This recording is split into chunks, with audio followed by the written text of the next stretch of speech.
Elle nous accuse de l'enlèvement d'un enfant alors qu'il s'agit d'une restitution à la maman, à sa demande. Des complotistes qui participent à des enlèvements d'enfants? La question a surgi avec l'affaire Mia. Alors, a-t-on raison d'être inquiet? On voit ça dans cet épisode. Le 13 avril dernier, vous avez peut-être vu passer cette vidéo. Cette alerte enlèvement, elle est déclenchée à la suite de la disparition de la petite Mia, 8 ans, qui vit chez sa grand-mère dans les Vosges. Ce placement avait été décidé par le parquet d'Épinal après un signalement expliquant que l'enfant était confronté à la déscolarisation, à la violence de sa mère envers son conjoint et à ses propos suicidaires. Depuis, la mère n'avait répondu à aucune convocation de la justice. La petite est finalement retrouvée 5 jours plus tard avec sa mère en Suisse. Mais Lola Montemaggi, la mère de Mia, n'aurait pas agi seule. Elle aurait sollicité l'aide de membres d'un groupe complotiste. Ils répandent une théorie selon laquelle les enfants seraient soustraits à leur famille pour être ensuite livrés à des réseaux pédophiles. La mère de Mia et les 5 ravisseurs interpellés affirment avoir agi sous les instructions de cet homme. Il s'appelle Rémi Daillé-Widmann.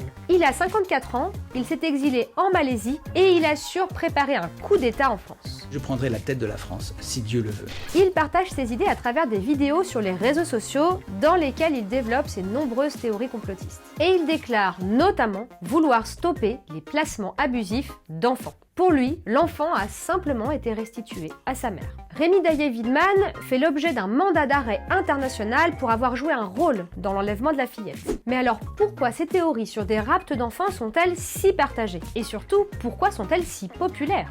Tout d'abord, la peur de l'enlèvement d'enfants traverse les siècles. De l'Antiquité au conte de fées, c'est une angoisse ancestrale. Quant aux théories complotistes sur des réseaux organisés d'enlèvement d'enfants, elles ont pris une nouvelle dimension aux États-Unis en 2017 avec le mouvement des QAnon.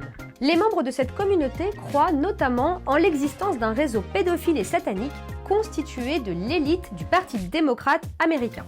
Ces théories ont été massivement relayées sur Twitter, Facebook ou sur certains forums.